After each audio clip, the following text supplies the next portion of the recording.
Hello met, आप celluloid paradise में हैं और वीडियो में आगे बढ़ने से पहले आपके लिए एक स्पॉइलर अलर्ट है। आपको आगे वीडियो में स्पॉयलर्स मिल सकते हैं। सो मेट, मैंने 1899 सीरीज खत्म कर ली है जो नेटफ्लिक्स पर आई थी पिछले साल यानी 2022 को, और मुझे बहुत जबरदस्त नहीं लगी, एवरेज जबरदस्त लगी ऐसा कहा जा सकता है। 1899 जो डार्क सीरीज थी उनके मेकर्स ने बनाई है, और जितना मुझे पता है डार्क एक जर्मन प्रोडक्शन थी। डार्क काफी फेमस है लेकिन अनफॉर्चुनेटली मैंने डार्क नहीं देखी है। बहुत फेमस है और बहुत कॉम्प्लेक्स भी है जितना मुझे पता है, और ठीक वैसे 1899 भी कॉम्प्लेक्स है, लेकिन इस सीजन में कॉम्प्लेक्सिटी लेवल थोड़ा कम है, शायद आगे और कॉम्प्लिकेशंस बढ़ते जाएंगे। 1899 को मैं साइकोलॉजिकल साइंस फिक्शन कहना चाहूंगा। ये सीजन खत्म करने के बाद आप इसको साइंस फिक्शन तो कहेंगे ही, लेकिन पूरे सीजन में फोकस रहा है ह्यूमन साइकोलॉजी के ऊपर। कहानी ये है कि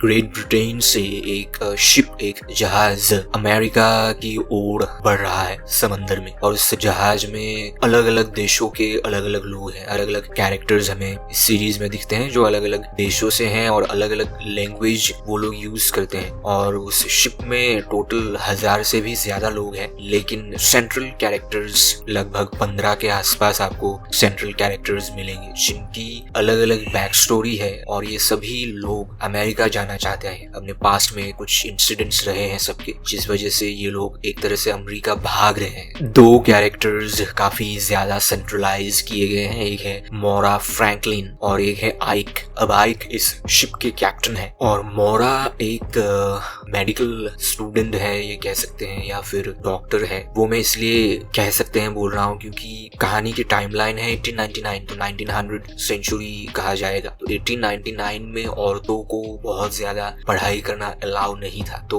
उस जमाने की ये मेडिकल स्टूडेंट है, लेकिन बाकी जो मेल कैरेक्टर्स हैं वो लोग इसे डॉक्टर मानना नहीं चाहते हैं। बट मोरा उन्हें काफी नॉलेज है ह्यूमन बॉडी के बारे में। इन दोनों कैरेक्टर्स के अलावा एक छोटा बच्चा होता है जो कुछ भी नहीं बोलता है, वो एक सस्पेंसिव तरीके से पीर होता है। और एक अलग कैरेक्टर है जिसका नाम है डैनियल, जिसके बारे में मैं आपको बताना नहीं चाहूंगा, अगर ज्यादा बताया तो आपका मजाक खराब हो जाएगा अगर आपने नहीं देखा है अभी तक। अब ये जो शिप आगे बढ़ रहा है, इस शिप के अलावा एक और शिप था जिसका नाम था प्रोमेथियस, और वो समंदर में खो गया है। उसे समंदर में लापता हुए 4 महीने बीत गए हैं, और उस प्रोमेथियस शिप में मोरा को लगता है कि मोरा का भाई था जो भी लापता हो गया है। मोरा को ये लगता है कि मोरा के फादर कुछ साइंटिफिक एक्सपेरिमेंट्स कर रहे थे, और वो प्रोमेथियस में कुछ एक्सपेरिमेंट्स कर रहे थे जिसके बारे में मोरा के भाई को पता चल गया, और प्रोमेथियस और मोरा का भाई दोनों ही जो लापता हो गए हैं उसके पीछे मोरा के फादर का इन्वॉल्वमेंट है।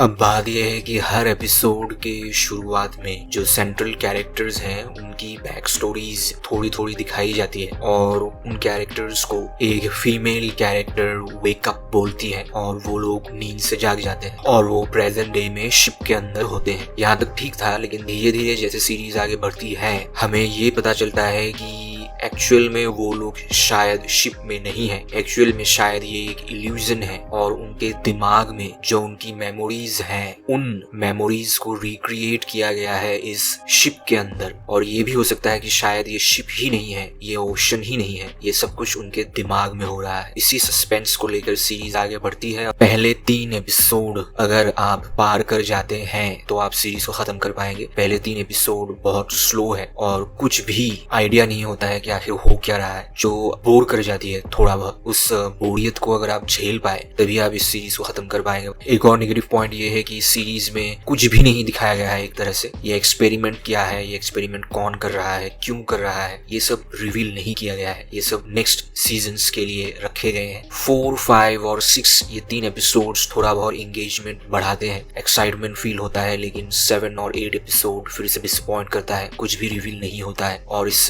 सीरीज में इतना मैजिक नहीं है कि वो एंगेजमेंट बरकरार रख पाए अगले सीजन के लिए। वीएफएक्स काफी बढ़िया है, जो विजुअल इफेक्ट्स हैं, जो प्रोडक्शन डिजाइन है वो बहुत बेहतरीन है, लेकिन कैरेक्टर्स को सिर्फ एस्टैब्लिश किया गया है, डेवलप नहीं किया गया है। अगर आपको ह्यूमन साइकोलॉजी में इंटरेस्ट है तो आप इस सीरीज को देख सकते हैं। मैं मिलता हूँ आपसे अगले वीडियो में, तब तक आप अपना बिल्कुल ख्याल रखिए। Have a great time. Thank you so much.